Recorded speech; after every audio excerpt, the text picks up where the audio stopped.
अच्छा जी। तो फंक्शंस हमारे पास होते क्या हैं? सबसे पहले हम लोग फंक्शंस को समझेंगे, ठीक है। तो जैसे इसके नाम से ही जाहिर है, यहाँ पे मैं फंक्शन नाम लिख दूंगा, ठीक है। फंक्शंस, ठीक है। तो इंग्लिश का वर्ड है, आप लोगों को पता होगा कि फंक्शन का मतलब क्या होता है। कोई काम करना, सही है। किसी काम करने को हम लोग फंक्शन बोलते हैं। अच्छा, अब फंक्शंस हमारे पास नॉर्मल लाइफ में तो कुछ भी हो सकते हैं, ठीक है। मिसाल के तौर पर पहिए का फंक्शन क्या है? पहिया घूमता है, ठीक है। और ऐसे कई सारी चीजें हमारे पास एग्जाम्पल्स वगैरह हैं, ठीक है। या हमारे हाथों का फंक्शन क्या है, इनसे हम मुख्तलिफ काम वगैरह लेते हैं। बहुत सारे फंक्शन है हमारे हाथों के, है ना। या हमारे पैरों का काम क्या है, फंक्शन क्या है इसका, हम इससे चलते हैं। तो प्रोग्रामिंग में हमारे पास फंक्शंस बिल्कुल सेम ही टास्क परफॉर्म करते हैं कि उनको हम अपनी मर्जी से बना सकते हैं, ठीक है। अच्छा, प्रोग्रामिंग में फंक्शंस हम खुद से बनाते हैं और उनसे मुख्तलिफ टास्क परफॉर्म करा सकते हैं। जैसे सर ने अभी यहाँ पर एक लूप बनाया और वो लूप क्या कर रहा था कि मैक्सिमम नंबर फाइंड कर रहा था एक एरे के अंदर, ठीक है। तो हमारे पास हम ऐसा फंक्शन बना सकते हैं कि जो ये काम हमारे लिए करे, और ये सिर्फ इसी एक एरे के लिए नहीं करे। यहाँ पर सर ने एक ऐसा प्रोग्राम लिखा था कि जो सिर्फ एक ही एरे के लिए वो काम कर रहा था, लेकिन फंक्शंस हमारे पास क्या करते हैं कि एक फ्लेक्सिबिलिटी प्रोवाइड करते हैं उस काम के लिए कि जो हम बार बार करना चाहें। तो functions make it easy for us to to make our code reusable, ठीक है। उसको डायनामिक बनाता है, सही है। और उसको क्या करता है कि उसको हम बार बार यूज कर सकते हैं मुख्तलिफ जगहों पे, सही है। सो यहाँ पर सर ने जो कोड हमें प्रोवाइड किया था उसमें एक बार एक ही फंक्शन हम लोग उसको इटरेट करा सकते थे।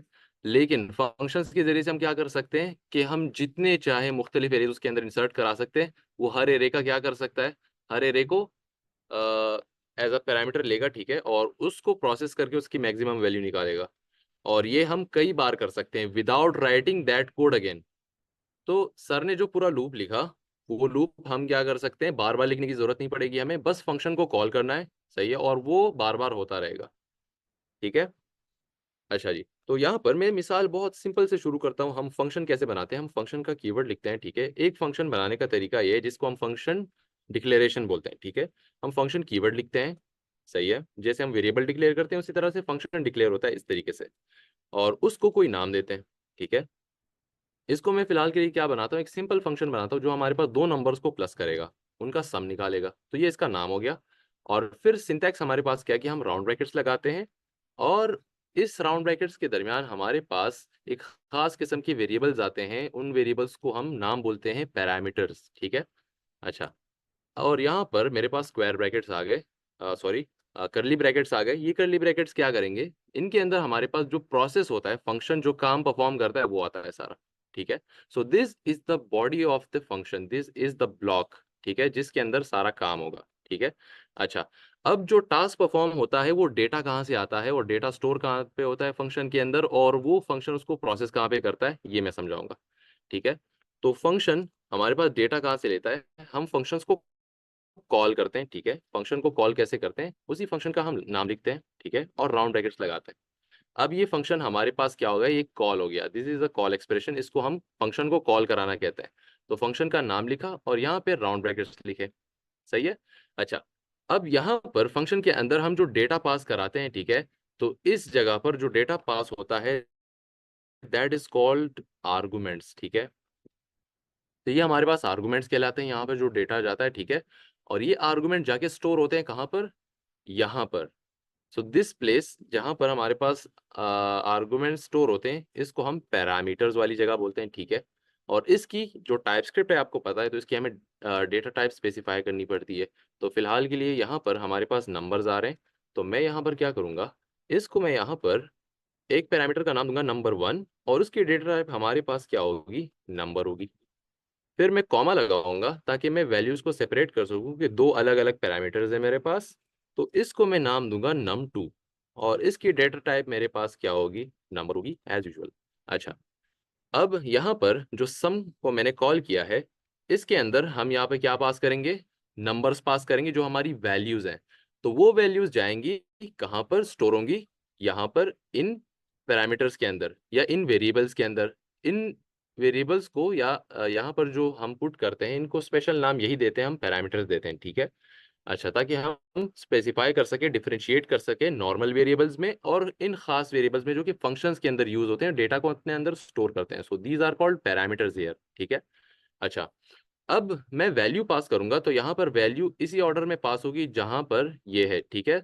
तो जहां पर यहाँ अगर मैं लिखूं 5, सही है, और दूसरा पैरामीटर मुझे स्पेसिफाई करना होगा तो वो भी मैं दे देता हूँ। मिसाल के तौर पे मैं यहाँ पे 10 दे देता हूँ। तो आप देखेंगे यहाँ पर मेरे पास 5 जो है वो जाके स्टोर होगा नंबर 1 के अंदर और 10 स्टोर होगा नंबर 2 के अंदर। तो जिस सीक्वेंस में हमारे पास ये प्रोवाइडेड है, ये पैरामीटर्स प्रोवाइडेड है, उसी सीक्वेंस में हमें फिर यहाँ पर क्या प्रोवाइड करनी पड़ेगी, उसके आर्गुमेंट्स, उसकी वैल्यूज प्रोवाइड करनी पड़ेंगी। तो ये जाकर यहाँ पर स्टोर हो जाएंगी और फिर हम फंक्शन की बॉडी के अंदर उनसे कोई टास्क परफॉर्म कराते हैं, जैसे कि नंबर 1 को हम प्लस कराएंगे इसके साथ, नंबर 2 के साथ।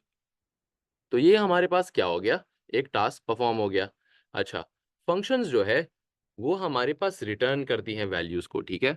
सो यहाँ पर मैं ऐसा भी कर सकता हूँ कि यहाँ पर इसको मैं एक रिजल्ट के अंदर स्टोर करा दूं कि मेरे पास एक रिजल्ट बन जाएगा, ठीक है।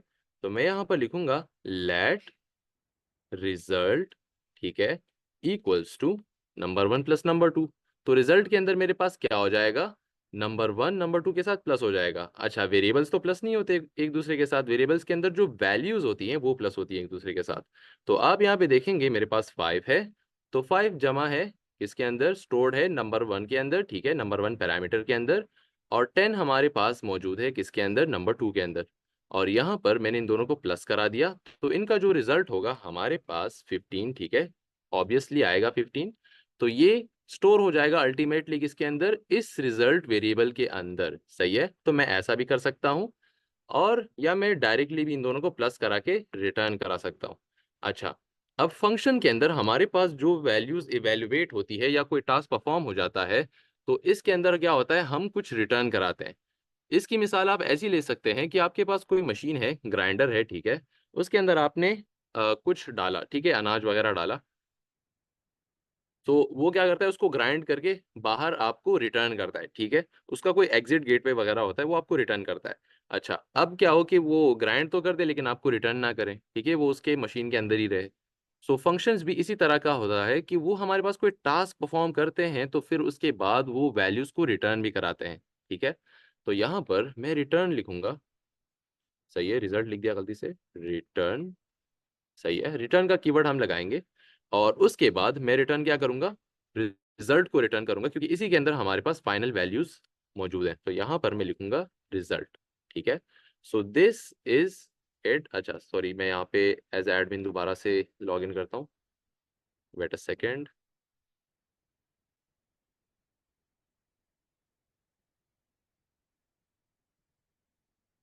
दिया, मैं डायरेक्टली भी ऐसा कर सकता था कि नंबर 1 और नंबर 2 को, इन दोनों का सम जो है बगैर किसी वेरिएबल में सेव कराए रिटर्न करा सकता था, ठीक है।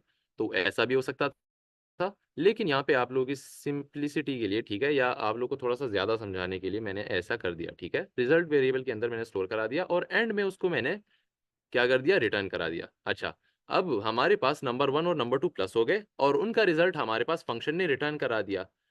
अब जो है हमें क्या करना है, इस फंक्शन को हमें कंसोल में अगर लॉग कराना है तो हम इसको क्या कर सकते हैं, कंसोल लॉग करा सकते हैं।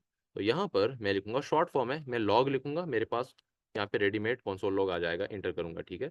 और उसके अंदर इस फंक्शन को मुझे पुट करना है, तो इससे क्या हो जाएगा, फंक्शन मेरे पास कंसोल में शो हो जाएगा। अच्छा, सेव करता हूँ इसको, कंट्रोल जे दबाता हूँ तो मेरे पास यहाँ पे टर्मिनल खुल जाएगा, सही है। CLS लिख कर टर्मिनल क्लियर करता हूँ और यहाँ पर मेरे पास, मुझे फाइल कौन सी रन करनी है, मुझे रन करनी है new.ts, तो उसको पहले ट्रांसपाइल करना पड़ेगा। तो tsc कमांड मैं तब देता हूँ जब मेरे पास tsconfig json की फाइल मौजूद हो। अगर आपके पास नहीं है तो आप फाइल का नाम स्पेसिफाई करें, फिर ट्रांसपाइल हो जाएगा, ठीक है।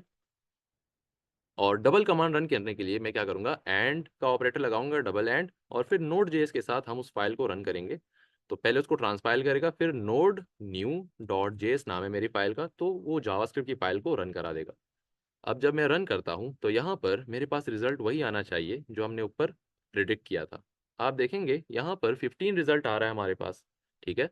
तो 15 रिजल्ट कैसे आया, ये टास्क हमारे पास परफॉर्म हुआ किस तरीके से कि एक फंक्शन है जो टास्क परफॉर्म कर रहा है वैल्यूज को सम करने का।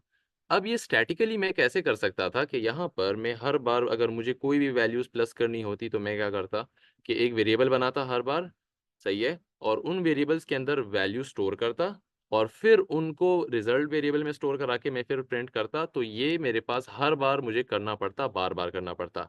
तो यहाँ पर मैं आप लोग को डेमोन्स्ट्रेट करा देता हूँ। तो लेट नंबर 1 मेरे पास हो जाएगा और इसके अंदर वैल्यू स्टोर हो जाएगी मिसाल के तौर पर 5 की, ठीक है। और इसी तरह का सेम वेरिएबल मैं नीचे बना लेता हूँ, ठीक है। शिफ्ट अल्टरनेट डाउन एरो, तो इससे कॉपी पेस्ट डायरेक्टली हो जाता है। और ये मेरे पास नंबर 2 हो गया, ठीक है। इसके अंदर मैं वैल्यू इस बार मैं क्या कर रहा हूँ कि इसके अंदर मैं, या मैं इस ऊपर वाले को 4 करता हूँ ताकि हम पूरा 10 बना सकें।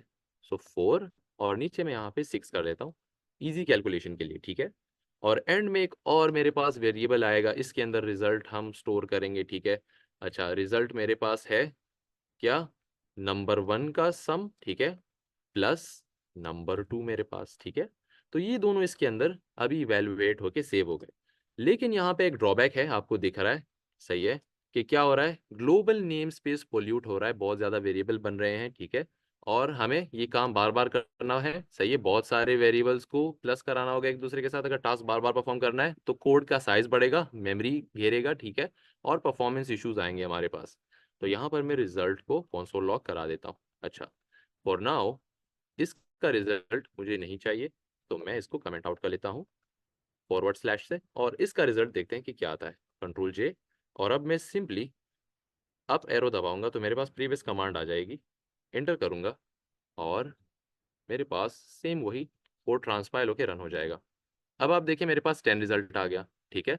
अच्छा, अब क्या हो अगर मुझे इस टास्क को, मुझे और भी नंबर्स को प्लस कराना हो एक दूसरे के साथ, ठीक है। आई वॉन्ट मोर नंबर्स, लेकिन ये एग्जिस्टिंग भी यहाँ पे होने चाहिए, ठीक है, मुझे बहुत सारे नंबर चाहिए होंगे। तो मैं क्या कर सकता हूँ, इस कोड को मैं कॉपी करूँ, कंट्रोल सी, और यहाँ पर मैं कंट्रोल वी करूँ। तो मेरे पास एक प्रॉब्लम आ रही है कि यहाँ पर वेरिएबल नेम्स जो है वो डुप्लीकेट हो रहे हैं।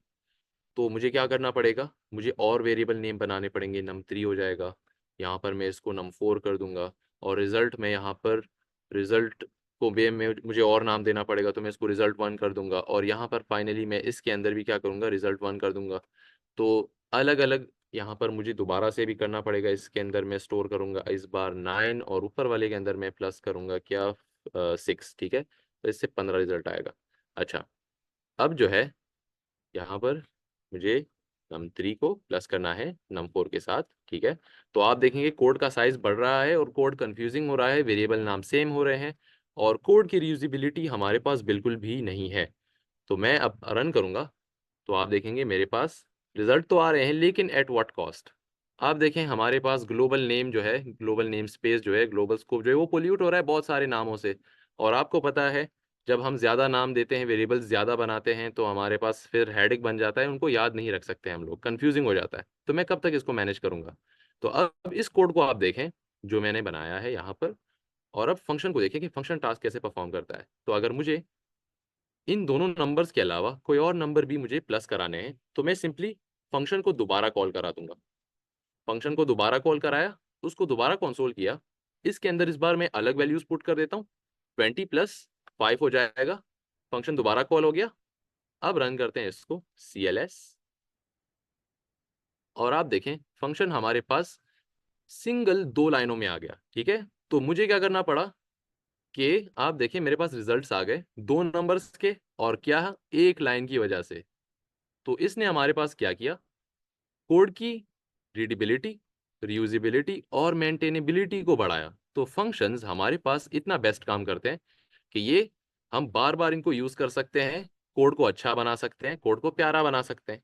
अच्छा, अब मैं दोबारा से फंक्शन को कॉल करूंगा तो ये एक और बार टास्क परफॉर्म करेगा। इस बार मैं अलग से नंबर इसको दे देता हूँ, सही है, 5 प्लस, और इस बार मेरे पास मैं नंबर ही भूल रहा हूँ भाई, 5 + 8 कर लेते हैं इस बार थोड़ी सी, सही है, 13 आंसर आ जाएगा हमारे पास। Let's check again. अच्छा, तो यहाँ पे देखते हैं, यहाँ पे आप देखें कि और नंबर हमारे पास आ गए। अच्छा, अब ये जो कोड है ये भी हमारे पास रीयूजेबिलिटी से बाहर हो रहा है धीरे धीरे। अगर मुझे बहुत सारे एक्सप्रेशन चाहिए, मैं देखूं ऐसे बहुत सारे मेरे पास नंबर आ गए, तो आप देखें कोड फिर से बढ़ रहा है। कोड फिर से बढ़ रहा है कि नहीं, ठीक है। तो इस सीन में हम यहाँ पर क्या कर सकते हैं, इस केस में हमारे पास हम लोग यूज कर सकते हैं एरेज का, जहां पर हमारे पास बहुत सारे नंबर्स आते हैं, उन नंबर्स को फिर हम एक एरे के अंदर स्टोर करेंगे जब बहुत ज्यादा डेटा होता है, तो उनको फिर हम सम करा के निकलवा सकते हैं। So if you guys want me to show you that example, और is it enough for now? Let me check, can I check the comments? आप लोग बता दें कि आप लोग को एग्जाम्पल से समझना है।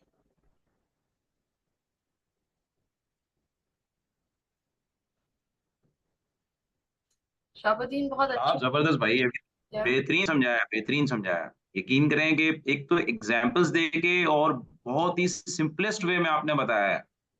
माशाल्लाह जबरदस्त। और भी यूजर से आप पूछ लें, अगर किसी को समझ नहीं आया, कोई भी ऐसा स्टूडेंट हो जिसको समझ में नहीं आया, वो प्लीज शहाबुद्दीन से पूछ लें। मेरे ख्याल से यस यू, शाह सबको समझ में आया है। देखो, कोई कोई एक एक पर्सन ने भी जो है ना, हमें ये नहीं बताया कि नहीं समझ में आया है। Thank you, thank you. जलवा कंटिन्यू है करें हमारा। Shah, continue. Thank you okay, भाईजान, thank so now next topic हम लोग आते हैं। मुझे क्या समझाना चाहिए, फंक्शंस मैंने समझा दिए, अब फंक्शंस के मैं अगर आपको बताऊं कि हमारे पास क्या होते हैं, कि एक तो फंक्शन डिक्लेरेशन वगैरह, अगर अगर आपको याद होगा, सिंपल फंक्शन है ये, ठीक है। फंक्शन को भी हम अलग अलग तरीके से बना सकते हैं, सही है। ये है फंक्शन डिक्लेरेशन का तरीका, आप लोगों ने देखा, ठीक है। यहाँ पर फंक्शन कीवर्ड मैंने लगाया, और फिर मैंने फंक्शन को एक आइडेंटिफायर दिया या नाम दिया, और फिर फंक्शन की बकाया हमारे पास क्या आ गई, यहाँ पे पैरामीटर जो यहाँ पे डेटा स्टोर होता है, और फिर फंक्शन की बॉडी आ गई या ब्लॉक आ गया, सही है। अच्छा, सो नाउ आप लोगों ने यहाँ पे देखा होगा कि नीचे मैं थोड़ी सी स्कोप्स को टच कर लेता हूँ, यहाँ पर अगर मैं इसको अनकमेंट कर दूं, ठीक है, आपको दिखेगा कि मेरे पास रिजल्ट वेरिएबल यहाँ पर भी है और रिजल्ट वेरिएबल यहाँ पर भी है। लेकिन आप लोगों ने देखा होगा कि जब भी हम प्रोग्रामिंग में दो वेरिएबल सेम नाम से बनाते हैं, वो कॉन्फ्लिक्ट करते हैं एक दूसरे के साथ, ठीक है। सो फंक्शंस हमारे पास प्रोवाइड करते हैं स्कोप्स, ठीक है। स्कोप्स हमारे पास क्या होते हैं, कि एक इन्वायरमेंट होता है जिसके अंदर हम डेवलपमेंट करते हैं, सही है। सिंपल तरीन अभी यही समझ लें आप, एक स्पेस है जहां पर हम लोग अपना कोड लिख रहे हैं, ठीक है। तो ये जो मैं यहाँ पर कोडिंग कर रहा हूँ बाहर, इन करली ब्रैकेट्स के बाहर जो कोड है मेरे पास, ठीक है, ये है ग्लोबल स्पेस में, this is called global scope, सही है। Let me right here, this is global scope, आम जो स्पेस होती है, ग्लोबल स्कोप। लेकिन जब हमारे पास कोई ब्लॉक बनता है, जब हम करली ब्रैकेट लगाते हैं, तो ये हमारे पास फिर क्या हो जाता है, this is now what a local scope, सही है।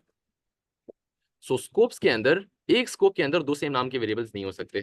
तो यहाँ पर मैं सिर्फ आपको यही समझा रहा हूँ, अगर आपको इसमें कंफ्यूजन थी कि मैं यहाँ पर क्या कर रहा था, कि रिजल्ट मैंने यहाँ पर भी बनाया था और यहाँ पर भी बनाया था, सही है, तो दोनों में एरर नहीं आ रहा था। लेकिन जब मैं यहाँ पर सेम नाम से वेरिएबल बनाए मैंने, नंबर वन और नंबर वन अलग अलग, ठीक है, यहाँ पे मैं रिजल्ट अगर दोबारा से बना लूँ, आप देखें, ठीक है, तो ये दोनों रिजल्ट एक दूसरे के साथ कॉन्फ्लिक्ट कर रहे हैं। क्या कह रहे हैं, result can not declare block scope variable result, सही है। अच्छा, ब्लॉक स्कोप बता रहा है, तो हमारे पास जो लेट होते हैं, कॉन्स्ट होते हैं, ये क्या होते हैं, ब्लॉक स्कोप वेरिएबल्स होते हैं, ठीक है। सो इनकी एक्सेसिबिलिटी क्या होती है, इफ के ब्लॉक से बाहर इनकी नहीं होती, ठीक है, और फंक्शन के बाहर इनकी नहीं होती, लेकिन वार जो होता है वो इफ के बाहर कर सकता है, इफ के ब्लॉक के बाहर, और फंक्शन के ब्लॉक के बाहर वार जो है वो एक्सेसिबिलिटी नहीं कर सकता। तो थोड़ा थोड़ा बहुत हमारे पास फर्क है। अच्छा, बैक टू द टॉपिक, तो सेम स्कोप के अंदर दो सेम नाम के वेरिएबल नहीं हो सकते। हाँ, आप देखेंगे कि जब मेरे पास स्कोप अलग अलग है, यहाँ पर इस ब्लॉक के अंदर, ठीक है, एक रिजल्ट है और इससे बाहर एक रिजल्ट है, सही है, लेट की कीवर्ड से डिक्लेयर किया गया है, तो ये एक दूसरे के साथ कॉन्फ्लिक्ट नहीं करेंगे। फॉर अनदर एग्जाम्पल, यहाँ पर मैं सेम नाम से दो वेरिएबल बनाने की कोशिश करता हूँ, लेट नेम इक्वल्स टू, यहाँ पर मैं लिखूंगा शहाबुद्दीन, ठीक है, for for now my name, ठीक है। और सेम वेरिएबल मैं यहाँ से इसको कॉपी पेस्ट करके बाहर ले जाता हूँ, कंट्रोल सी और कंट्रोल वी। अब आप देखें ये मेरे पास कॉन्फ्लिक्ट बिल्कुल नहीं कर रहे, क्योंकि ये एक ब्लॉक के अंदर है, ठीक है, एक बंदे एक अलग स्पेस के अंदर है, लोकल स्कोप के अंदर है, ठीक है, और ये जो है ये ग्लोबल स्कोप के अंदर है। अच्छा, एक और चीज, बाहर से मैं वैल्यूज अंदर एक्सेस कर सकता हूँ, ठीक है। सो और अंदर से वैल्यूज में बाहर एक्सेस नहीं कर सकता, ठीक है। तो एक हमारे पास इसका मैजिक ये भी है कि बाहर वाले जो होते हैं वो हमारे पास थोड़े से हायर ऑर्डर होते हैं, वो एक्सेसिबल होते हैं इनसाइड, सही है, ब्लॉक्स के। लेकिन अंदर वाले जो होते हैं वो बाहर एक्सेसिबल नहीं होते। हाँ, एक केस में हो सकते हैं, अगर हमारे पास ब्लॉक जो है वो किस चीज का होगा, वो हमारे पास इफ का ब्लॉक है। इफ एल्स स्टेटमेंट के जब आप ब्लॉक लिखते हैं, ठीक है, इफ, और इसके अंदर फॉर नाउ मैं कंडीशन ट्रू कर देता हूँ ताकि हमारे पास ये कोड रन हो जाए। और यहाँ पर इसके अंदर मैं कोई वेरिएबल बनाऊं, सेम नाम का ये वेरिएबल बना लेते हैं, ठीक है, कंट्रोल सी, और इसके अंदर मैं ऐसे पेस्ट कर लेता हूँ। आप देखें मेरे पास काफी सारे स्कोप्स बन गए हैं, ठीक है। तो हर एक स्कोप जो है वो अलग, उसके अंदर जो वेरिएबल बनेगा वो बिल्कुल अलग है, ठीक है, एक दूसरे से बिल्कुल ज्यादा अलग है। अच्छा, अब इस वाले को मैं एक्सेस करता हूँ बाहर, इसको मैं माई नेम बोल देता हूँ ताकि आप लोग को कंफ्यूजन ना हो इसमें, ठीक है, फॉर नाउ। तो माई नेम, और इसको मैं कमेंट आउट कर लेता हूँ, ठीक है, और इसको भी मैं कमेंट आउट कर लेता हूँ। अच्छा, अब हमारे पास सिर्फ मेन केस सिर्फ इफ का ब्लॉक है, ठीक है। अच्छा, let me zoom in a bit ताकि आप लोग को ज़्यादा समझ आए, ज़्यादा क्लियर हो। अच्छा, अब यहाँ पर मैं एक्सेस करता हूँ माई नेम को, माई नेम। आप देखेंगे मैं इसके ऊपर हवर करूंगा तो क्या कह रहा है, can not find my name, ठीक है। तो इसको माई नेम नाम का वेरिएबल नहीं मिलेगा। क्यों नहीं मिलेगा? क्योंकि ये एक अलग जगह पर एग्जिस्ट करता है, एक ब्लॉक के अंदर है, ठीक है। तो अगर मैं इसको मूव करूं, अल्टरनेट कीवर्ड दबाऊंगा और अप एरो, तो ये यहाँ पर मूव हो जाएगा, सही है। तो आप देखें अब एक्सेसिबल है, सही है। इसके अंदर स्ट्रिंग वैल्यू स्टोर है, ये भी इसने इन्फर कर ली, खुद बता दिया इसने। अब मैं बाहर मूव करता हूँ ब्लॉक के, तो फिर एक्सेसिबल नहीं है, इसको पता भी नहीं होगा कि इस नाम का वेरिएबल हमारे पास एग्जिस्ट करता है। अब मैं क्या करूं, वार कीवर्ड को मैं इस्तेमाल करता हूं यहाँ पर। तो मैं यहाँ पे लिखूंगा वार, और अब देखेंगे कि ये एक्सेसिबल हो गया हमारे पास।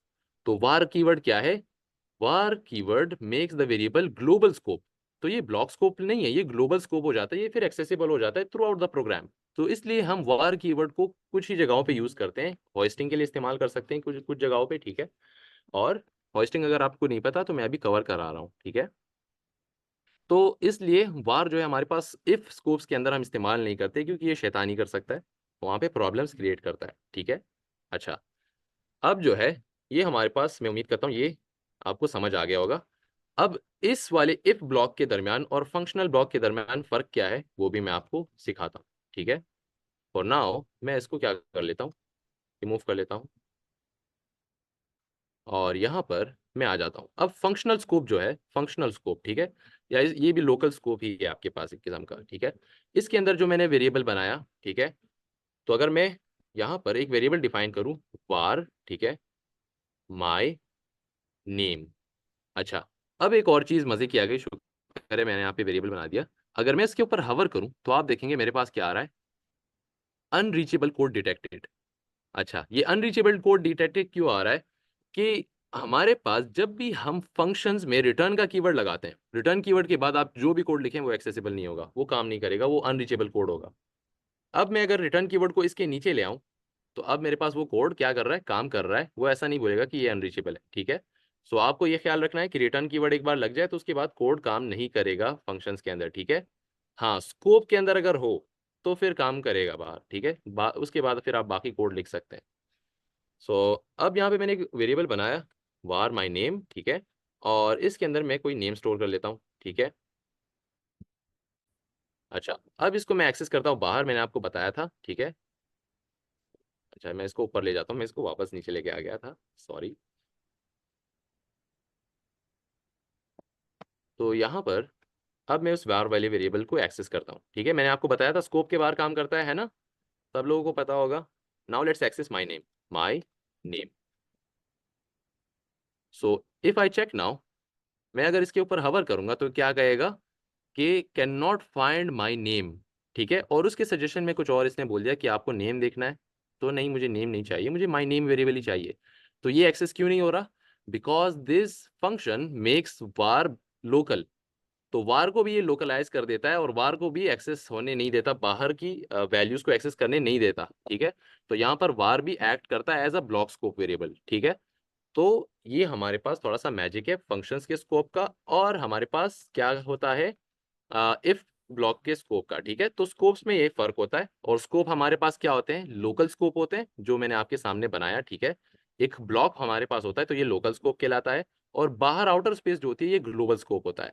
अच्छा, अब स्कोप्स के अंदर भी फर्दर स्कोप्स हमारे पास आ सकते हैं, तो वो स्कोप्स कहलाते हैं क्या, वो फिर हमारे पास लेक्सिकल स्कोप्स कहलाते हैं, ठीक है। तो ये चीजें जो है ये आपको याद रखनी होंगी, ठीक है, बहुत इंपॉर्टेंट है, क्योंकि नेस्टेड फंक्शंस के अंदर, नेस्टेड इफ एल्स के अंदर आपके पास ये चीजें इस्तेमाल होती हैं और काफी इंपॉर्टेंट है। अब लेक्सिकल स्कोप क्या होता है, same as local global scope, जैसे हम बाहर से वैल्यूज एक्सेस कर सकते हैं, ठीक है, ग्लोबल स्कोप की इनसाइड एक्सेस कर सकते हैं, उसी तरीके से ये लेक्सिकल स्कोप अपने लोकल स्कोप की वैल्यूज को एक्सेस कर सकता है, ठीक है। तो यही है। और हाँ, यहाँ से वैल्यू बाहर एक्सेसिबल नहीं होती, जैसे रूल अप्लाई होते हैं, ठीक है। So I will leave it here. तो यहाँ पर मैं इसको कमेंट आउट कर लेता हूँ। तो फंक्शंस के साथ आपको स्कोप्स वगैरह भी थोड़े से डिफाइन करने होते हैं, ताकि आप समझे कि स्कोपिंग का हमारे पास कॉन्सेप्ट जो है वो कैसा होता है। अच्छा, तो फंक्शन डिक्लेरेशन मैंने आपको बता दिया, ठीक है। अब फंक्शन डिक्लेरेशन और उसके बाद हमारे पास एक और तरीका आता है फंक्शन डिक्लेयर करने का, वो कहलाता है फंक्शन एक्सप्रेशन का। Before moving on to that, let me read the comments first, और आप लोगों की मैं थोड़ी सी राय ले लेता हूँ कि आप लोगों को क्या पूछना है, कुछ अगर आप के कोई से भी सवाल है आप पूछ लें।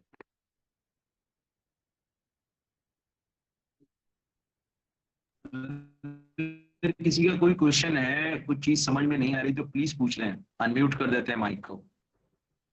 सो फार बेहतरीन समझाया है, शहाब, आपने इतना डेप्थ में जाके चीजों को समझाया है ना, फ्रॉम स्कोप के पर्सपेक्टिव से, फिर फंक्शंस के पर्सपेक्टिव से टाइप देने की, तो मैंने भी रिस्पॉन्स कर दिया है कि रिटर्न टाइप अभी इस वक्त इम्प्लिसिटली इन्फर्ड हो रही है, जो भी रिटर्न हो रहा है वही टाइप समझ लें, रिटर्न टाइप डिफाइन हो रही है, लेकिन वो इम्प्लिसिटली हो रही है, लेकिन आप एक एक्सप्लिसिटली भी डिफाइन करके बता दीजिएगा, सही है।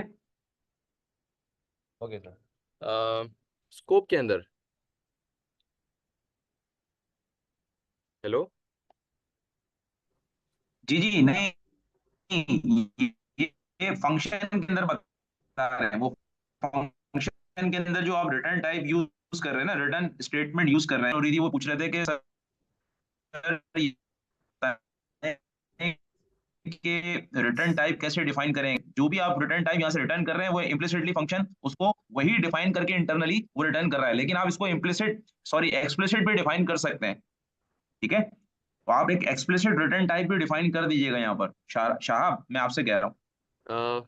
आई कांट अंडरस्टैंड, लाइक थोड़ी सी एग्जांपल अगर खुद बता दें मुझे, तो वो नहीं मुझे नहीं, समझ आ यहाँ पे जाएगी। जैसे जैसे फंक्शन है ना, फंक्शन के बाहर आप रिटर्न टाइप भी डिफाइन कर दें, रिटर्न की टाइप होती है ना कॉलन करके जो डिफाइन करते हैं, जैसे अगर आप यहाँ से नंबर रिटर्न कर रहे हैं, तो यहाँ पर आप जैसे आपने दो हाँ पैरामीटर्स हाँ लिए हाँ हैं ना, हाँ हाँ हाँ, मैं सही ये सही कह रहा सही, समझ गया समझ गया, सही हूँ, सही। ठीक है। अच्छा, टाइपस्क्रिप्ट में हमारे पास एक और चीज़ भी होती है कि फंक्शंस जो चीज़ हमारे पास रिटर्न करते हैं उसकी टाइप यहाँ पे हम डिफाइन कर सकते हैं कि फंक्शन हमारे पास रिटर्न क्या करेगा, ठीक है।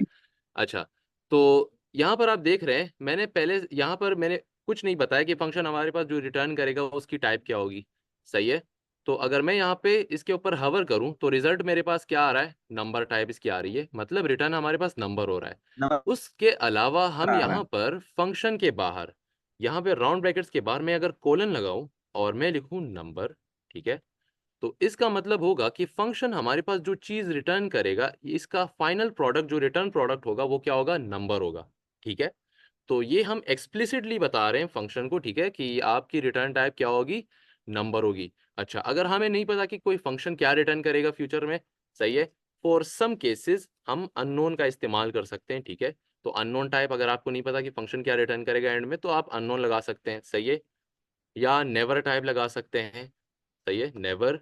अच्छा, एक और चीज, फंक्शन अगर आपके पास कुछ रिटर्न ही ना करे, फंक्शन के अंदर अगर कोई रिटर्न का कीवर्ड ही ना हो, मिसाल के तौर पर यहाँ पर मैं रिटर्न कीवर्ड हटा देता हूँ, तो फंक्शन की टाइप हमारे पास फिर कहलाती है क्या, वॉइड, ठीक है।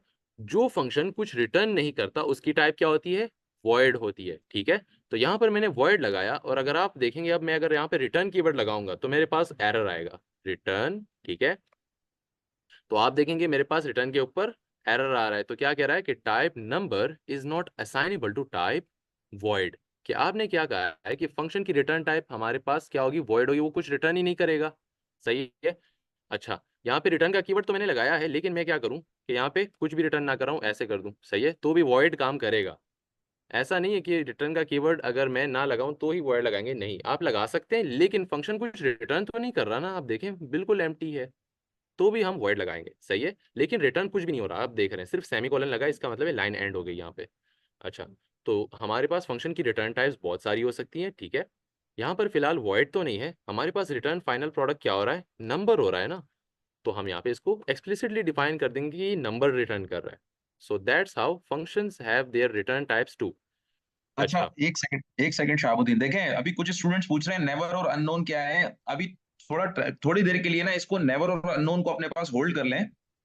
अभी यही समझें कि जो शाह समझा रहे हैं कि रिटर्न टाइप अगर आप डिफाइन करेंगे, लेट से आपने नंबर डिफाइन की है या स्ट्रिंग डिफाइन की है या बूलियन डिफाइन की है, तो वो टाइप फिर आपको यहाँ पे रिटर्न करनी पड़ेगी, ठीक है।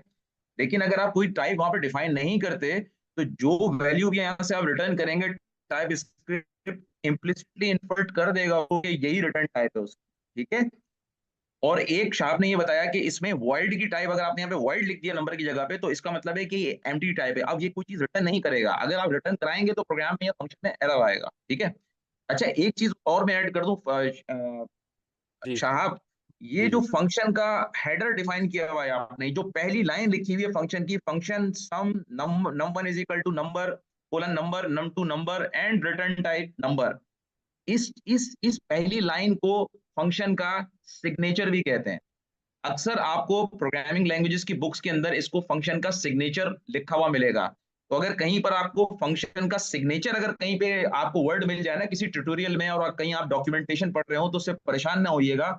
उसका मतलब यही है फंक्शन का हेडर, यानी कि उसके क्या क्या पैरामीटर्स पास हो रहे हैं, फंक्शन का नाम क्या है, फंक्शन के वो पैरामीटर क्या क्या पास हो रहे हैं, एंड उसकी रिटर्न टाइप क्या है, that is called what, function signature, ठीक है।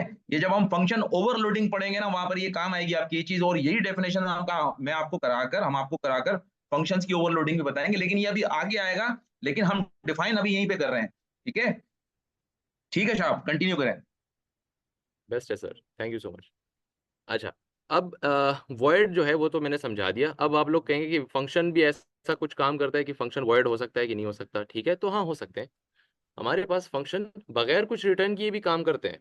जैसे कि मैं कहूँगा कि कोई फंक्शन है, वो आपको हेलो कहेगा, सही है। तो मैं यहाँ पे एक फंक्शन बना देता हूँ, फंक्शन की कीवर्ड लगाऊंगा, और फंक्शन का नाम होगा क्या, से हेलो। तो यहाँ पे मुझे स्पेस नहीं देनी चाहिए, तो मैं यहाँ पर राउंड ब्रैकेट्स लगाऊंगा और कर्ली ब्रैकेट्स लगाऊंगा, ठीक है। तो यहाँ पर अगर मैं कोई पैरामीटर ना भी दूं तो भी फंक्शन काम करते हैं, ठीक है। आप देखें यहाँ पर मैं सिंपल कंसोल लॉग करके मैं कहूँगा क्या, यहाँ पे लिखूंगा मैं हेलो। तो ये फंक्शन हमारे पास क्या काम करेगा, सिर्फ हेलो बोलेगा, ठीक है। अच्छा, तो यहाँ पे मैं कंसोल लॉग करता हूँ, ठीक है, लॉग, और इसके अंदर मैं से हेलो को पास कराता हूँ और उसको कॉल करा देता हूँ। अब इस फंक्शन की टाइप मेरे पास क्या है, ये कुछ रिटर्न कर रहा है, नहीं कर रहा। मैं इसके ऊपर अगर हवर करूंगा तो आपको दिखेगा ये खुद से इन्फर कर रहा है, उसकी टाइप क्या दिखा रहा है, वॉइड दिखा रहा है। तो ये खुद से कर रहा है, लेकिन टाइपस्क्रिप्ट है तो हमें एक्सप्लिसिटली खुद भी डिफाइन करना चाहिए कभी कभार। तो मैं यहाँ पे इसको खुद से वॉइड दे रहा हूँ, तो this is a void function now, ठीक है। अच्छा, सो let me run this function real quick, और यहाँ पर इन दोनों वैल्यूज को मैं फॉर नाउ कमेंट आउट कर देता हूँ। अब रन करता हूँ इसको, और CLS लिखकर क्लियर करते हैं terminal, and then up arrow से अपना प्रीवियस कमांड यहाँ पे रिस्टोर करते हैं। अब देखें यहाँ पर मेरे पास क्या आ रहा है, हेलो, सही है। अब अनडिफाइंड क्यों आ रहा है, अनडिफाइंड इस वजह से आ रहा है कि मैंने यहाँ पर एक कंसोल कर रखा है, और मैंने दोबारा से कंसोल से यहाँ पर फंक्शन को कॉल कर दिया। तो मुझे क्या करना है, सिंपल फंक्शन को अगर मैं कॉल कर दूंगा तो भी वो काम करेगा, क्योंकि उसके अंदर ऑलरेडी कंसोल हो रही है वैल्यू। तो इसका ख्याल रखें। अब मैं ये करूंगा तो इससे सिंपल फंक्शन कंसोल लॉग करा देगा उस हेलो को। जी। देखें यहाँ पर मेरे पास हेलो आ गया, और ये जो है फंक्शन हमें दे रहा है, ठीक है, सही है। और ये वॉइड फंक्शन है, कुछ रिटर्न नहीं कर रहा। अच्छा, सो अब हम क्या कर सकते हैं, फंक्शन एक्सप्रेशन पे मूव करते हैं, शुड आई। शाहबुद्दीन, इसको हम फिर जी नेक्स्ट जी उसमें अपने लेक्चर में इंशाल्लाह कर लेंगे। अभी यहीं तक हम इसको करके होल्ड करते हैं, क्योंकि टाइम 11:30 हो गए। तो जी हमने जी, श्योर। क्विज भी लेना है, एक छोटा सा क्विज लेना है। तो वो भी हम जो है ना ले लेते हैं क्विज भी ना, एक छोटा सा, ताकि वो फिर चीजें पूरी हो जाए हमारी, ठीक है। ओके 10 मिनट मुझे दीजिएगा, 5 मिनट में मैं क्विज रेडी करता हूँ, फिर हम क्विज लेते हैं, ठीक है। ओके, तब तक अगर इनके कोई सवाल है तो मैं उनसे हाँ, पूछ सकता हूँ। सवालात के जवाब दें। जी जी, जी, क्विज होगा, क्विज होगा भाईजान। Let me open up the chat here. थोड़ी सी मैं इसको एक्सप्लेन कर लेता हूँ। वाइड का बता दें, अबीर आलीम पूछ रही है वाइड का बता दें, वाइड क्या है, what is wide? Void means, English में भी वॉइड का मतलब जो होता है वो खाली जगह को कहते हैं। ठीक है, अगर आप लोगों में से किसी को थोड़ा बहुत एस्ट्रोनॉमी का पता है तो हमारे पास स्पेस में भी सारा वॉइड स्पेसेस है। ठीक है, खाली नहीं है, लेकिन मोस्टली क्या है उसमें बड़े बड़े वॉइड्स मौजूद हैं, अगर आपको पता हो तो सिंपली वॉइड हम कहते हैं खाली जगह को, सही है, या इस तरह से हम खाली स्पेस को वॉइड कहते हैं, जिसमें कुछ ना हो, जिसका कुछ पता ना हो। तो बहुत सारे डेफिनेशन वॉइड के निकल के आते हैं, लेकिन यहाँ पर जो प्रोग्रामिंग की लैंग्वेज में है, इसका ये मतलब है कि जो फंक्शन कुछ रिटर्न नहीं करता, खाली होता है, ठीक है, वो वॉइड कहलाता है। यानी अभी तो खाली नहीं है इस तरह से, मतलब जो रिटर्न कुछ नहीं करता उसको हम वॉइड फंक्शन बोलते हैं। I hope I answer the question here.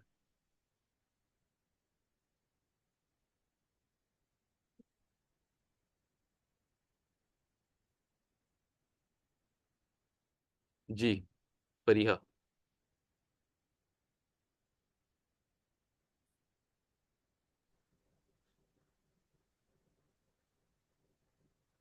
करिए, आप अपना क्वेश्चन दोबारा कर लीजिए। आप क्या सवाल करना चाह रही हैं? सर अननोन नेवर क्यों यूज करेंगे? सर मैं पूछ रही हूँ फंक्शन में क्यों यूज करेंगे नेवर और अननोन? अच्छा, नेवर और अननोन जो है, ये चले मैं बता ही देता हूँ आपको, सिंपल है। अननोन तब हम यूज करते हैं जब हमें पता नहीं होता कि हमारे पास जो वैल्यू है वो क्या आएगी, ठीक है, उसका रिटर्न टाइप क्या हो सकता है, सही है। तो उस केस में हम यूज करते हैं अननोन, सही है। तो अननोन उन केसेस में हम यूज करते हैं जब हमें पता नहीं होता कि फंक्शन की रिटर्न टाइप क्या हो सकती है, ठीक है। अच्छा, और नेवर जो है, never is used for never occurring value, कि जो वैल्यू कभी अकर ही नहीं होगी उस टाइम पे हम यूज करते हैं नेवर को, ठीक है। सो बहुत सारे केसेस हैं हमारे पास जिसमें ये यूज होते हैं। मोस्टली अगर मैं यहाँ पे आपको क्या बताऊं, अभी एरर्स की सूरत में, ठीक है, तो वहां पे हम नेवर की टाइप यूज करा सकते हैं, और अननोन उस केस में कि जहाँ पे हमें पता नहीं होता कि वैल्यू क्या आएगी, ठीक है, अननोन।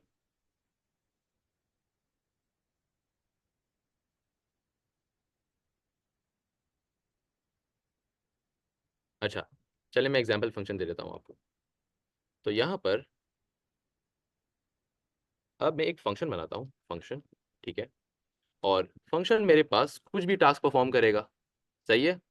वो टास्क परफॉर्म कर सकता है अननोन, सही है। अब अननोन टास्क परफॉर्म करेगा तो इसकी रिटर्न टाइप क्या होगी, हमें भी नहीं पता कि क्या कर सकता है ये, सही है। तो यहाँ पे मैं अननोन टाइप दे देता हूँ इसको, और फंक्शन की बॉडी को हम रन कराते हैं, ठीक है। अच्छा, तो यार यहाँ पे क्या कह रहा है, function whose declare type is neither undefined void और nor any must return a value, ठीक है। तो क्या कह रहा है, अगर वॉइड नहीं है तो कुछ रिटर्न करना होगा उसको, तो यहाँ पे शर्त यही लगी है, सही है। तो यहाँ पर इसके अंदर मैं कुछ पैरामीटर्स भी ऐड करा देता हूँ, वैल्यू 1, ठीक है, या वैल्यू बस मैं कर देता हूँ वैल्यू, ठीक है। अच्छा, और वैल्यू के अंदर हमारे पास कुछ भी आ सकता है, अननोन, ठीक है, अननोन वैल्यू यहाँ पे आ सकती है, इसकी रिटर्न टाइप भी अननोन होगी, सही है। और रिटर्न मेरे पास करो क्या, इसको करो, यहाँ पे मेरे पास वैल्यू को करो, ठीक है। अब ये वैल्यू मेरे पास क्या है, ये अननोन होगी। इसके ऊपर अगर मैं हवर करूंगा, सो this is a unknown data type. अब मुझे बताएं कि मैं इसके अंदर क्या पास करूं। अब आप मुझे आंसर देंगी काइंडली, ठीक है। इसके अंदर मुझे क्या पास करना चाहिए, स्ट्रिंग, नंबर, बूलियन, हमें कुछ भी नहीं पता कि इसके अंदर। अच्छा चलिए नेम पास कर देते हैं, सही है, नेम पास कर दिया फॉर नाउ, स्ट्रिंग, सही है। आपका नाम क्या था, महक, ठीक है, महक। अच्छा, मैंने इसके अंदर महक वैल्यू पास कर दी है, ठीक है। अब आप यहाँ पे देखेंगे हमारे पास वैल्यू कुछ भी हो सकती है, एक्सप्लिसिटली डिफाइंड नहीं है कि मेरे पास या सिर्फ स्ट्रिंग आएगा या सिर्फ नंबर आएगा या मेरे पास क्या आएगा। यहाँ पर मैंने अननोन इसको दे दिया है, तो अननोन डेटा टाइप होगी, कुछ भी हो सकती है। अच्छा, हम एनी की यूज नहीं करते इसकी वजह, ठीक है। एनी जो है वो हमारे पास टाइप चेकिंग जो है वो खत्म कर देता है। एनी थोड़ा सा खतरनाक है, इस वजह से हम उसको ज्यादा यूज नहीं करते, ठीक है, वो टाइप सेफ्टी को थोड़ा सा अफेक्ट करता है। So this is unknown here, ठीक है, मेरे पास कुछ भी जा सकता है, यहाँ पे नंबर भी जा सकता है, ठीक है। Without explaining a union type, ऊपर हम यूनियन को भी यूज कर सकते थे, लेकिन अननोन वैल्यू है, अगर मैं यहाँ पे 1 भी लिखूं तो भी मेरे पास क्या करेगा, ये 1 को रिटर्न कर देगा। आप अगर देखें तो वैल्यू कुछ भी हो सकती है, या नंबर या स्ट्रिंग या बूलियन, ठीक है। यहाँ पे अगर मैं ट्रू पास करूँ, आई डोंट नो कि ट्रू आएगा कि नहीं, ठीक है, चेक करते हैं। बूलियन वैल्यू तो ट्रू रिटर्न कर रहा है, सही है। अच्छा, उसके अलावा इसके अंदर एरे भी पास करा सकते हैं, ठीक है। लेट्स पास एन एरे, अगर हो सकता है तो। हाँ, एरे भी पास हो सकता है, ठीक है। ए वैल्यू, मेरे पास क्या है, बी वैल्यू, और एंड में मेरे पास क्या है, सी वैल्यू। तो ये एक ऐसी चीज़ है कि जो सब कुछ हमारे पास एक्सेप्ट कर रहा है, अननोन है, हमें पता नहीं है कि क्या है, और रिटर्न टाइप भी इसकी अननोन होगी। सही है, देखते हैं। ये देखें, मेरे पास एरे दे रहा है। अच्छा, इस केस में तो सिंपल सिंपल है, लेकिन जब हम कुछ भी कर रहे हो ना, कुछ खतरनाक सा कोड हमने लिख दिया, फिर हमें नहीं पता कि एंड में वैल्यू क्या आनी है। हो सकता है वो अनडिफाइंड रिटर्न करे, हो सकता है वो नंबर रिटर्न कर दे या स्ट्रिंग रिटर्न कर दे, तो इस तरह के केस में हम फिर इसको अननोन कराते हैं। अच्छा, फंक्शन में ऑब्जेक्ट पास कर सकते हैं। Yes, you can pass objects into function arguments. आप एरे भी पास कर सकते हैं। अच्छा, यहाँ पर मैं क्या करूंगा, मैं यहाँ पर इसकी जगह ऑब्जेक्ट पास करा देता हूँ, ऑब्जेक्ट लिटरल पास कराता हूँ, ठीक है। यहाँ पर मेरे पास इसके अंदर क्या होगी, नेम प्रॉपर्टी होगी।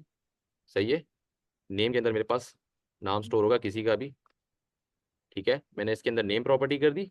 यहाँ पर मेरे पास दूसरे नंबर पे मेरे पास एज होगा, ठीक है। तो एज प्रॉपर्टी मेरे पास यहाँ पे मैं लिख देता हूँ, तो एक ऑब्जेक्ट पास हो गया ना।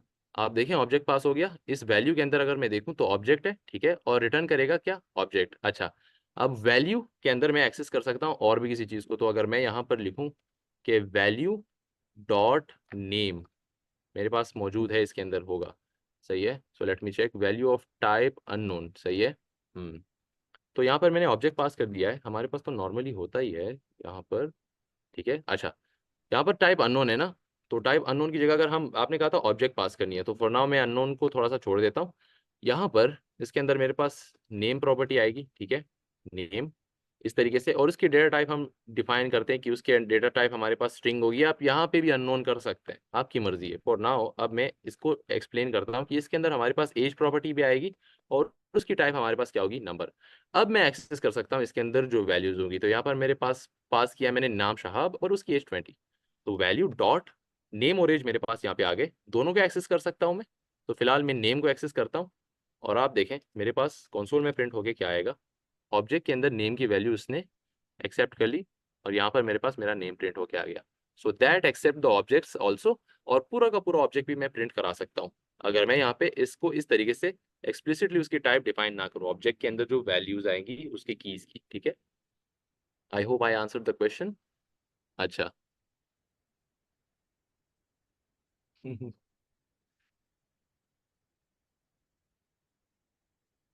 कोई और सवाल वगैरह है किसी का भी।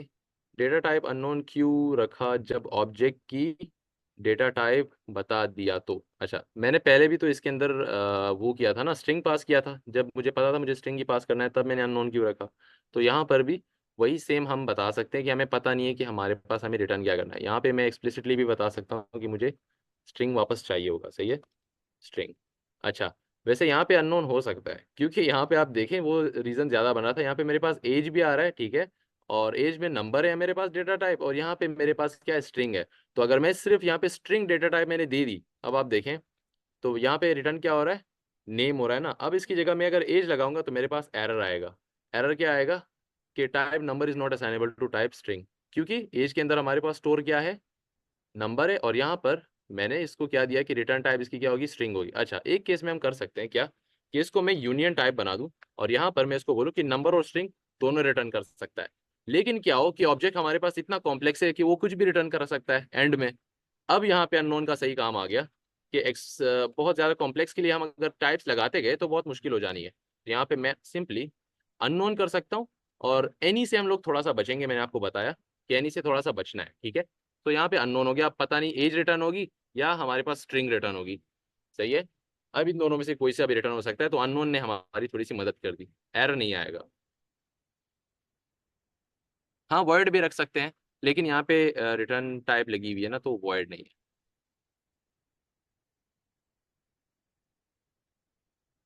अच्छा, this is because of third party library and TypeScript adoption. Can you explain what are you talking about, sir? Type safety नहीं रहेगी, हाँ ना। एनी तो मैंने बता दिया, टाइप सेफ्टी हम एनी कम केसेस में लगाते हैं, कोशिश करें कि एनी को आप टच ना करें, क्योंकि वो जो है टाइप सेफ्टी को काफी ज्यादा इफेक्ट करता है, वो टाइप चेकिंग फिर करती ही नहीं है, ठीक है, इस वजह से।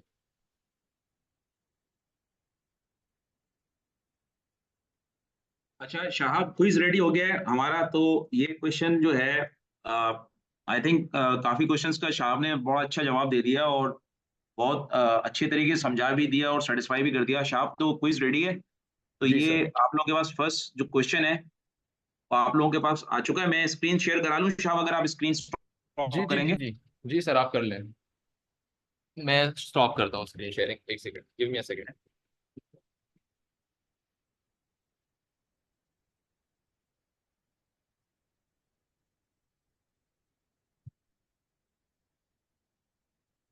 लिंक आप लोगों के पास आ चुका है, चैट बॉक्स में देख लें, वहां से आप लोग अपने रिस्पॉन्सेज सबमिट करें।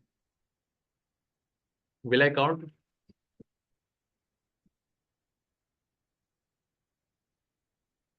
मुकाबला बराबर का चल रहा है। हाँ।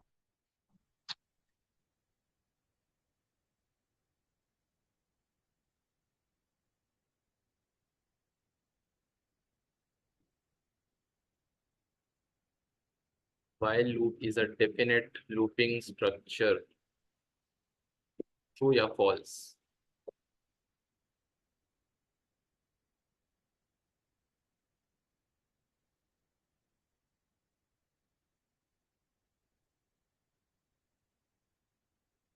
ये क्या हो रहा है?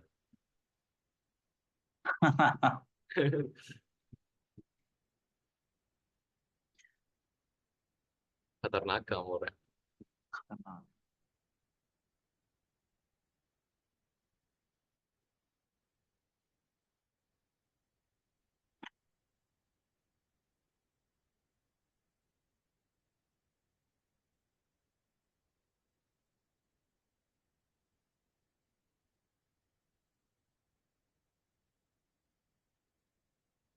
ठीक है, अब मैं इसको इस क्वेश्चन को फिर मैं स्टॉप करता हूँ। मेरे ख्याल से तकरीबन सबने जवाब दे दिए हैं, और अगर अभी भी कुछ लोग रुके हुए हैं तो भाई प्लीज जवाब दे दें।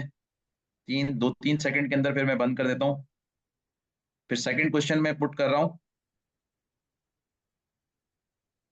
ठीक है, तो देखें व्हाइल लूप जो है ना, वो इनडेफिनेट लूपिंग स्ट्रक्चर है, जिसमें नंबर ऑफ आइटरेशंस हमें पहले से पता नहीं होती। ठीक है, कंडीशन जब तक ट्रू रहती है उस वक्त तक लूप चलता रहता है। ठीक है, तो while loop is the indefinite looping structure, it's not a definite looping structure. Okay, तो ये सवाल जो है मेजोरिटी ने गलत दिया है, इसको हम दोबारा से एड्रेस कर देंगे, कोई मसला नहीं है। ठीक है, अच्छा अब हम सेकंड क्वेश्चन की तरफ चलते हैं।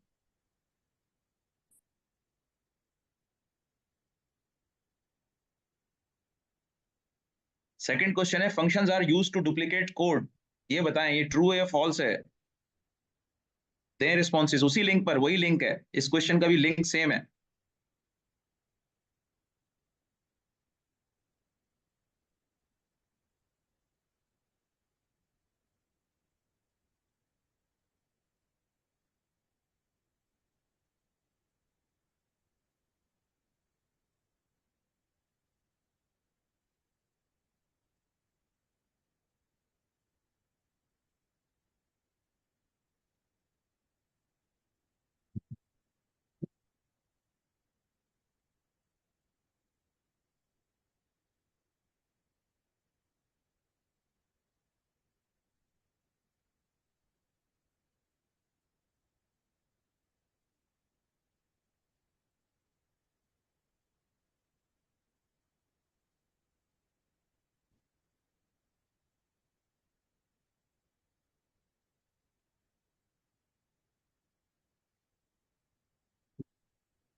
मेरा ख्याल है सबने जवाब दे दिया है। फिर मैं 2-3 सेकंड में ये मैं बंद करता हूँ, ये भी लॉक करता हूँ question.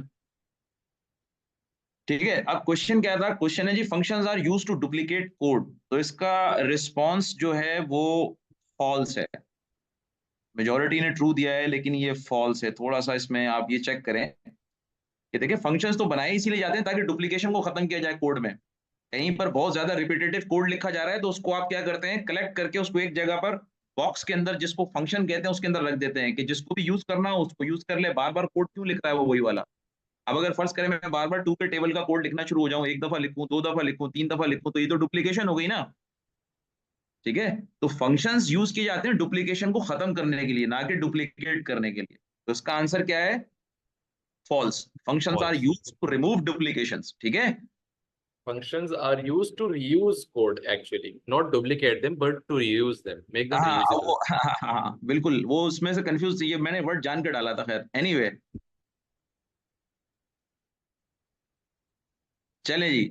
Pre define functions for code reusability, ये बताएं जी।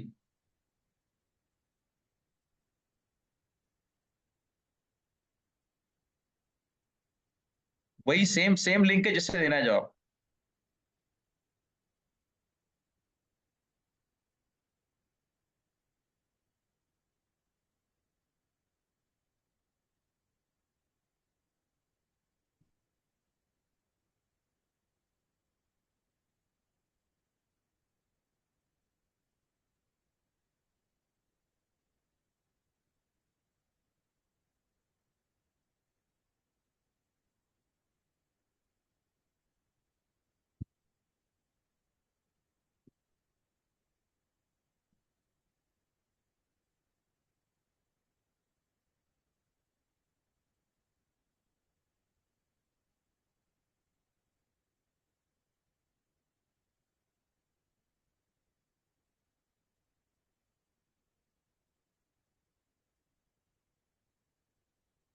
आई थिंक कि मेजोरिटी ने जवाब दे दिया है।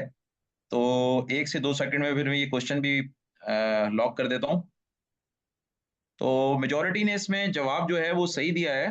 We define functions for code reusability, ये अभी वही जैसे अभी शाह ने भी कहा कि भाई कोड को रीयूज करना होता है ना, उसके लिए फंक्शंस को डिफाइन करते हैं। यानी आप एक जगह पर जो कोड बार बार यूज हो रहा होता है उसको डुप्लीकेट थोड़ी करते हो, उसको एक जगह पे डब्बे में बंद करके एक जगह पे रख देते हो, उसको फंक्शन कहते हैं, और उसको फिर बार बार यूज कर ले हो तो उसको रीयूज कर लेते हो।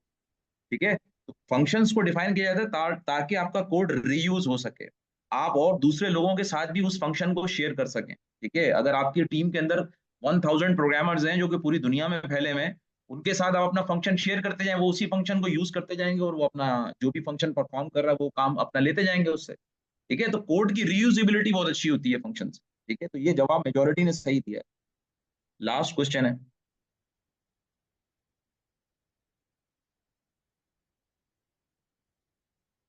ये बताएं जी। Function name, parameters and return type is called what? Function call, function definition, function signature.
तो ये जवाब इसका भी तकरीबन आ चुके हैं, तो 1 से 2 सेकंड के अंदर मैं इसको भी लॉक कर देता हूँ। जिसने अभी देना है मजीद तो दे दें जवाब।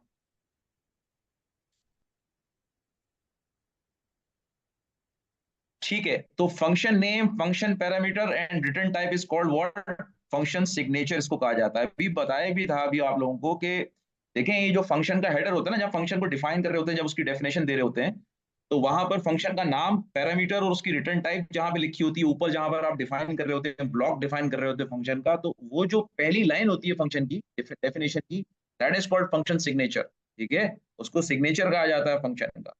ठीक है, तो होपफुली आप लोगों को कई चीजें समझ में आई होंगी। अगर कुछ फिर भी नहीं समझ में आई तो हम लोग अवेलेबल हैं, आप हमसे ईमेल पे भी क्वेश्चन कर सकते हैं, हमारे व्हाट्सएप ग्रुप पे भी क्वेश्चन कर सकते हैं। सर शहाब भी मौजूद हैं, मैं भी मौजूद हूँ, कोई मसला नहीं है। ठीक है, तो आप लोग क्वेश्चंस कर सकते हैं और आप पूछ सकते हैं। ठीक है, असाइनमेंट्स आप लोगों ने नोट कर लिए हैं।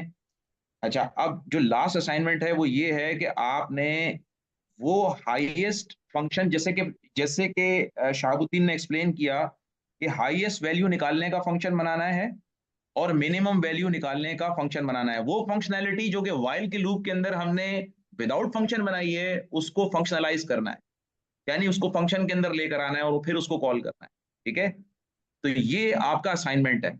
ठीक है, कि एक तो आपने मिनिमम फंक्शन का कोड लिखना है, वो आप फंक्शन बना के लिख लें मिनिमम वैल्यू निकालने का और मैक्सिमम वैल्यू। मैं फिर कह रहा हूं कि इसके अंदर हम कोई यूटिलिटी फंक्शन इस्तेमाल नहीं करेंगे, मैथ डॉट मैक्स का या मैथ डॉट मिन का या कोई भी इस तरह का कोई फंक्शन हम इस्तेमाल नहीं करेंगे।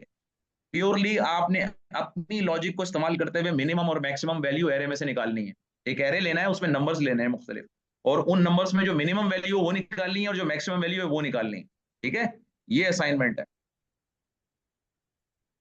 तो नेक्स्ट क्लास तक बेशक आप इसको कंप्लीट कर दीजिएगा और सबमिट कर दीजिएगा। फिर भी अगर नहीं समझ में आ रहा हो तो हमें बताइएगा, हम फिर आपको हेल्प भी कर देंगे, असिस्ट कर देंगे। के लिए दो पैटर्न्स दिए, ये वही दो पैटर्न्स हैं जो फॉर के लूप को हमने प्रैक्टिस करने के लिए आपको दिए थे, ताकि आपको नेस्टेड लूपिंग भी समझ में आ जाए। और बहुत सारे बच्चों ने कर लिया है वो असाइनमेंट, ये अच्छी बात ये है।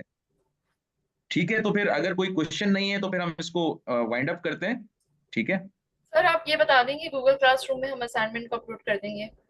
जी जी हाँ, हम गूगल गूगल क्लासरूम में असाइनमेंट को अपलोड करेंगे। मैं असाइनमेंट अभी मैडम इनको ना हमें ग्रुप पे भी पोस्ट करना पड़ेगा, जब तक कि ये बच्चे गूगल क्लासरूम में रजिस्टर्ड नहीं हो जाते, जब तक कि इनको आप गूगल जो हमारा व्हाट्सएप का ग्रुप है उस पर भी हम असाइनमेंट पोस्ट कर देंगे, पोस्ट कर देंगे तो ताकि उनकी क्या नॉलेज में आ जाए। आज काफी न्यू बच्चों ने ज्वाइन किया, तो उनकी आपकी आगाही के लिए हम बता देते हैं कि जो डिस्क्रिप्शन है टेकवर्स की, उधर आपको यूट्यूब चैनल का लिंक प्लस गूगल क्लासरूम का लिंक दोनों मिल जाएंगे। वहां जाकर आप अपने आप को लॉग इन कर सकते हैं, और हम आपको टेकवर्स 51 में भी असाइनमेंट शेयर कर देंगे, और जो टाइप्स पे भी नेक्स्ट जो ग्रुप है उसमें भी कर देंगे।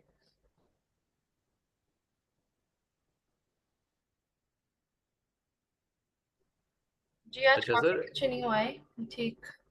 यस, ये हमारी स्टूडेंट्स है। नहीं शाहबुद्दीन, आपने बहुत अच्छा लेक्चर डिलीवर किया, और टेकवर्स 51 जो है वो आपका बहुत शुक्रिया अदा करता है। नहीं, शाहाब ने वाकई बेहतरीन लेक्चर दिया है। इतनी इतनी डिटेल में मैं आपको सही बताऊं, जितनी डिटेल में शाहाब ने समझाया है ना, फंक्शंस को, स्कोप्स को, वेरिएबल्स को और लॉजिक को, इतनी डिटेल में पीआईएसी के अंदर भी नहीं समझाया है किसी ने। आप मैं तो खुद बैठा हुआ था ना, मैं सब चीजें ऑब्जर्व कर रहा था, इतनी डिटेल में वहां बच्चों को नहीं समझाया गया। बिल्कुल। ये माशाल्लाह बहुत अच्छी अचीवमेंट है शाहाब की, कि बेहतरीन तरीके से समझाया है इसने। आसान कर चीज को समझा दिया, बहुत बहुत बहुत। आसान, बहुत आसान, वेल डन सिंपल। शाह। चलिए, मेरे ख्याल से क्लास को ऑफ करते हैं क्योंकि ये 2 घंटे एक की। सेकंड रुक जाए मैडम, एक सेकंड रुक जाए, बस मैं इनको असाइनमेंट पोस्ट कर दूं। ठीक है सर। अच्छा, इसके अलावा ये डीएसए का क्वेश्चन भी है, मैंने देखा है, डेटा स्ट्रक्चर एंड एल्गोरिथम्स के अंदर ही फाइंड द मैक्सिमम वैल्यू वाला आता है ये क्वेश्चन, ये उसके जी अंदर जी भी जी है। जी, बिल्कुल। ये वहीं से ले रहे हैं भाई, वहीं से लेके इनको दे रहे हैं ताकि लॉजिक बिल्ड हो जाए। डीएसए में इनको फिर मेहनत नहीं करनी पड़ेगी ना, फौरन से कर लेंगे ये सारी चीजें, इसीलिए मैं यही करवा रहे हैं।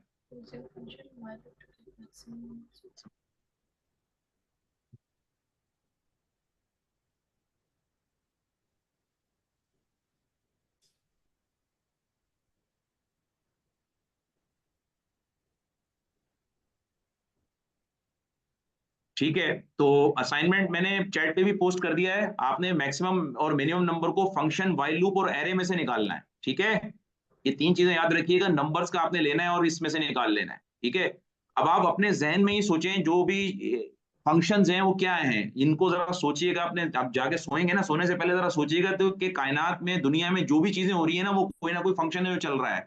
सूरज के निकलने का फंक्शन है, चांद के निकलने का फंक्शन है, हर चीज के अंदर कोई ना कोई फंक्शन है जो हो रहा है।